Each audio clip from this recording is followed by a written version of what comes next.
(11월 6일) 목요일 아침입니다. 오늘 말씀은 에스라 5장 1절부터 17절까지 말씀입니다. 바벨론 포로에서 귀환한 유대 백성들은 뜨거운 감격과 열정으로 성전 건축의 기초를 놓았습니다. 그러나 사마리아인들의 끈질긴 방해와 위협 앞에 그들의 열정은 식었고 건축은 16년 동안 중단되었습니다. 그들은 아직 적절한 때가 아니다 라고 여기며 자신들의 집만 짓고 살고 있었다고 학계 선지자는 이야기합니다. 오늘 본문은 절망과 중단의 시간을 끝내고 하나님의 말씀 앞에 다시 일어선 사람들의 이야기입니다. 이 말씀을 통해 영적 침체와 현실의 장벽 앞에서 어떻게 하나님의 일을 다시 시작하고 완성해야 하는지 깊이 묵상하는 시간이 되기를 원합니다. 우리 같이 오늘 말씀 읽겠습니다. 선지자들 곧 선지자 학개와 id도의 손자 스가랴가 이스라엘의 하나님의 이름으로 유다와 예루살렘에 거주하는 유다 사람들에게 예언하였더니 이에 스알디엘의 아들 수룹바벨과 요사닥의 아들 예수아가 일어나 예루살렘에 있던 하나님의 성전을 다시 건축하기 시작하매 하나님의 선지자들이 함께 있어 그들을 돕더니 그때 유브라데 강 건너편 총독 다뜨네와 스달보스네와 그들의 동관들이 다 나와 그들에게 이르되 누가 너희에게 명령하여 이 성전을 건축하고 이 성곽을 마치게 하였느냐 하기로 우리가 이 건축하는 자의 이름을 아뢰었으나 하나님이 유다 장로들을 돌보셨으므로 그들이 능히 공사를 막지 못하고 이 일을 다리오에게 아뢰고 그 답장이 오기를 기다렸더라. 유브라데강 건너편 총독 다뜨네와 스달보스네와 그들의 동관인 유브라데강 건너편 아바삭 사람이 다리오 왕에게 올린 글의 초보는 이러하니라. 그 글에 일렀으되 다리오 왕은 평안하옵소서. 왕께 아뢰옵나이다. 우리가 유다 도에 가서 지극히 크신 하나님의 성전에 나아가 본즉 성전을 큰 돌로 세우며 벽에 나무를 얹고 부지런히 일함으로 공사가 그 손에서 형통하옵기에 우리가 그 장로들에게 물어보기를 누가 너희에게 명령하여 이 성전을 건축하고 이 성곽을 마치라고 하였느냐 하고 우리가 또 그 우두머리들의 이름을 적어 왕에게 아뢰고자 하여 그들의 이름을 물은즉 그들이 우리에게 대답하여 이르기를 우리는 천지의 하나님의 종이라 예전에 건축되었던 성전을 우리가 다시 건축하노라. 이는 본래 이스라엘의 큰 왕이 건축하여 완공한 것이었으나 우리 조상들이 하늘에 계신 하나님을 노엽게 하였으므로 하나님이 그들을 갈대아 사람 바벨론 왕 느부갓네살의 손에 넘기심에 그가 이 성전을 헐며 이 백성을 사로잡아 바벨론으로 옮겼더니 바벨론 왕 고레스 원년에 고레스 왕이 조서를 내려 하나님의 이 성전을 다시 건축하게 하고 또 느부갓네살이 예루살렘 하나님의 성전 안에서 금, 은 그릇을 옮겨다가 바벨론 신당에 두었던 것을 고레스 왕이 그 신당에서 꺼내어 그가 세운 총독 세스바살이라고 부르는 자에게 내주고 일러 말하되 너는 이 그릇들을 가지고 가서 예루살렘 성전에 두고 하나님의 전을 제자리에 건축하라 하매 이에 이 세스바살이 이르러 예루살렘 하나님의 성전 지대를 놓았고 그때로부터 지금까지 건축하여 오나 아직도 마치지 못하였다 하였사오니 이제 왕께서 좋게 여기시거든 바벨론에서 왕의 보물 전각에서 조사하사 과연 고레스 왕이 조서를 내려 하나님의 이 성전을 예루살렘에 다시 건축하라 하셨는지 보시고 왕은 이 일에 대하여 왕의 기쁘신 뜻을 우리에게 보이소서 하였더라. 아멘. 오랜 침묵과 중단의 시간 16년을 깨트린 것은 다름 아닌 하나님의 말씀이었습니다. 선지자 학개와 스가랴가 등장하여 책망과 소망의 메시지를 선포했습니다. 1절, 2절을 다시 읽겠습니다. 선지자들 곧 선지자 학개와 이도의 손자 스가랴가 이스라엘의 하나님의 이름으로 유다와 예루살렘에 거주하는 유다 사람들에게 예언하였더니 이에 스알디엘의 아들 수르바벨과 요사닥의 아들 예수아가 일어나 예루살렘에 있던 하나님의 성전을 다시 건축하기 시작하매 하나님의 선지자들이 함께 있어 그들을 돕더니 자, 지금 두 선지자들을 통하여서 선포된 하나님의 말씀에 총독인 수르바벨과 또 대제사장 예수아 그리고 백성들은 담대함을 얻게 됩니다. 그리고 그 즉시 성전 재건축을 재개했습니다. 교회의 부흥과 성도의 각성은 인간의 계획이나 프로그램에서 시작되지 않습니다.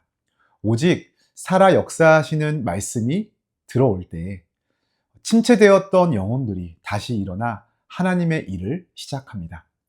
지금 우리에게 주시는 하나님의 말씀이 내 안에 어떠한 열정을 일으키고 있는지 점검해야 합니다. 자, 이어지는 3절부터 5절까지 해서 그렇게 성전 건축이 재개되자 유프라테스강 서쪽 지역을 관할하고 있는 총독인 다뜨네와 그의 보좌관 스달보스네가 찾아와서 공사의 합법성을 따집니다. 그들은 성전 건축의 책임자와 또 그 근거들을 묻습니다. 이것은 어찌 보면 건축을 방해하거나 중단시키려는 어떤 외부의 압력이자 시험이었던 겁니다. 그런데 5절을 우리가 함께 볼까요? 5절에 보면 하나님이 유다 장로들을 돌보셨으므로 그들이 능히 공사를 막지 못하고 이 일을 다리오에게 아뢰고 그 답장이 오기를 기다렸더라 이렇게 말합니다. 자, 그들이 다리오 왕에게 이 모든 일들에 대한 편지로 그것을 알리고 그 회신을 기다리고 있는 동안 하나님께서는 그의 주권으로 공사가 중단되지 않도록 보호하셨다는 이야기입니다. 그들이 그 문제에 대해서 시비를 걸었을 때 그것이 확인되기까지 멈춘 것이 아니라 그것이 확인될 때까지 계속해서 그 일들을 진행할 수 있게 해주신 것입니다. 하나님의 뜻을 따라 순종하며 나아갈 때에 현실의 법과 행정적인 절차까지도 하나님의 보호 아래에 놓이게 됨을 우리가 보는 것입니다. 우리가 말씀에 순종하여 나아갈 때 하나님은 그 가운데 친히 우리의 방패가 되어 주십니다.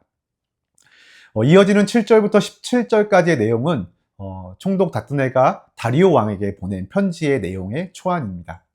자, 그 편지에는 다뜨네와 성전 건축의 정당성을 설명하는 유다 장로들 사이에 어떠한 대화가 오고 갔는지를 확인할 수 있는 내용들이 포함되어 있습니다. 우리는 여기에서 먼저 이 유다 장로들의 신앙 고백을 확인할 수 있습니다. 다뜨네 총독에게 성전 건축의 정당성을 설명하는 이 유대 장로들의 대답은 그들의 신앙 고백을 이렇게 보여주고 있습니다. 우리 11절 말씀인데요. 11절 전반부에 그들이 우리에게 대답하여 이르기를 우리는 천지의 하나님의 종이라 이렇게 말합니다. 유다의 장로들은 먼저 자신들의 정체성을 분명하게 천지의 하나님, 즉 온 세상을 다스리시는 하나님의 종이라고 분명하게 밝히는 것입니다. 그리고 성전이 파괴된 이유에 대해서 또 이어서 이렇게 말합니다. 우리 11절 이어서 뒷부분을 보면요. 예전에 건축되었던 성전을 우리가 다시 건축하노라. 이는 본래 이스라엘의 큰 왕, 솔로몬을 말하죠. 큰 왕이 건축하여 완공한 것이었으나 우리 조상들이 하늘에 계신 하나님을 노엽게 하였으므로 하나님이 그들을 갈대아 사람 바벨론 왕 느부갓네살의 손에 넘기심에 그가 이 성전을 헐며 이 백성을 사로잡아 바벨론으로 옮겼더니. 자, 그들은 성전 파괴의 근본적인 이유를 바벨론 왕이 그렇게 했다라고 말하는 것이 아니라 하나님을 거역한 자기 조상들의 죄에서 찾고 있는 것입니다. 이는 모든 역사의 주관자가 하나님이시라는 고백을 담고 있는 내용이죠. 우리는 모든 상황 속에서 하나님의 주권, 우리 자신의 책임을 인정하는 신앙의 눈을 가져야 합니다. 우리 눈앞에 보여지는 어떠한 성공 역시 하나님의 주권이지만 때로는 우리가 무언가를 실패하고 우리의 길이 막히는 것도 하나님의 역사이며 또 하나님의 주권에 달려 있다는 것들을 우리가 고백해야 하는 것입니다. 또한 이어서 13절부터 15절까지의 내용에서 유대 장로들은 성전 재건축의 근거로 고레스 왕의 칙령을 제시합니다. 근데 그것을 이야기하면서도 그것이 하나님의 주권과 섭리 안에 있음을 표현합니다. 하나님께서 고레스 왕을 감동시켜 성전 건축을 허락하셨고 라고 말하죠. 예전에 느부갓네살이 예루살렘 성전에서 가져갔던 성전 기명을 총독 세스바르겟에 돌려주게 한 것도 하나님의 역사임을 이야기합니다. 과거 하나님이 베풀어 주신 구원의 은혜와 언약의 역사는 지금 우리가 순종해야 할 근거입니다. 우리가 과거에 경험했던 뜨거운 은혜나 하나님께서 우리에게 주신 비전이 있다면 그것을 잊지 않고 현재의 삶에서 재헌신하는 동력으로 삼아야 합니다. 지대만 놓고 중단했던 성전처럼 우리의 신앙도 과거의 감격에만 머물러 있지 않고 현재 진행형의 순종으로 완성되어야 합니다. 그럼 혹시 우리의 삶 가운데 그렇게 신앙의 그 성장의 내용들이 멈추어 있지는 않은가 돌아봅시다. 이제 마지막 17절에 총독 다뜨네는 이러한 내용을 다리오 왕에게 편지로 써서 보내어 고레스 왕이 내렸던 조서가 정말로 있는지 그 사실을 확인해 달라고 요청하면서 왕의 행정처분을 기다리는 것으로 이렇게 오늘 본문이 마무리됩니다. 이어지는 내용은 또 내일 묵상의 자리에서 계속 확인하게 될 것입니다. 여러분, 어쩌면 지금 예루살렘에 있는 귀한민들에게 성전 재건축은 여전한 불확실성과 또 외부로부터 주어지는 시험 속에 놓여 있는 문제였습니다. 그러나 유다 백성은 멈추지 않았습니다. 이미 하나님의 말씀을 통해 확신을 얻고 순종하며 다시 시작했기 때문입니다. 어떤 상황에서도 다시 일어설 수 있는 힘은 오직 하나님의 약속에 대한 믿음으로부터 나옵니다. 우리도 영적 침체나 현실의 어려움 속에서 다시 시작하는 용기를 가져야 합니다. 하나님은 우리의 완벽함을 보시는 것이 아니라 말씀에 순종하여 다시 시작하려는 그 진심을 보시고 우리의 믿음 위에 은혜를 더해 주십니다. 사랑하는 성도 여러분, 우리가 놓았던 기도의 자리, 멀리했던 말씀의 자리, 중단했던 사명의 자리가 있다면 오늘 새벽 두 선지자의 말씀을 통하여 다시 한번 용기를 얻게 되기를 소원합니다. 그 용기를 얻었던 스룹바벨과 예수아처럼 다시 시작하는 사람들이 될 수 있기를 소원합니다. 오늘 개인적으로 다시 말씀을 묵상하시면서 이러한 질문들을 스스로 던져보시면 좋을 것 같습니다. 첫째로, 나의 영적 침체를 깨우고 다시 일으켜 세워주는 것은 무엇인가 물어봤으면 좋겠습니다. 하나님께서 주시는 말씀, 하나님의 뜻을 구하는 기도, 그것이 오늘 우리를 다시 한번 일으켜 세워주는 능력이 맞습니까?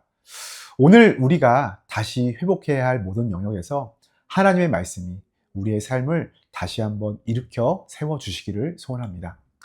두 번째로, 지금 내가 하나님의 뜻을 따라 순종하며 나아갈 때에 혹 현실적인 어려움이 있다 할지라도 하나님이 돌보신다라고 하는 확신을 가지고 있습니까? 그 어떠한 상황에서도 두려워하지 않고 말씀 앞에 순종함으로 살아가는 우리의 삶에 하나님께서 함께 하시고 돌보심을 우리가 믿음으로 고백하며 담대히 나아가기를 결단합시다. 마지막으로 우리 삶의 모든 역사, 그것이 우리가 보기에 성공이든 실패이든 그 모든 역사의 주관자가 하나님이심을 인정하며 겸손히 오늘도 순종하고 있습니까? 과거의 은혜는 현재의 순종으로 연결되며 혹 중단되어 있는 우리 삶의 신앙적인 건축을 완성해 나아갈 수 있는 그런 결단으로 이어져 가기를 원합니다. 오늘 새벽 우리의 기도의 첫 자리를 이렇게 올려드리기 원합니다. 주님, 우리의 연약함으로 우리의 신앙의 건축이 멈추어 있지 않은지 돌아보게 하여 주옵소서. 오늘 학계와 스가랴 선지자를 통해 말씀하셨듯 우리에게도 주님의 말씀을 듣는 귀와 순종할 용기를 허락하여 주옵소서. 성전 건축을 다시 시작한 백성들처럼 오늘 우리도 주님 보시기에 중단된 삶의 영역을 다시 시작하게 하여 주옵소서. 하나님께서 오늘도 우리를 돌보시고 보호하신다라는 믿음으로 담대히 나아가게 하여 주옵소서. 이렇게 함께 기도하며 오늘 하루도 하나님의 말씀을 붙잡고 다시 시작하는 담대함으로 살아내는 복된 하루가 되시기를 주님의 이름으로 축원합니다.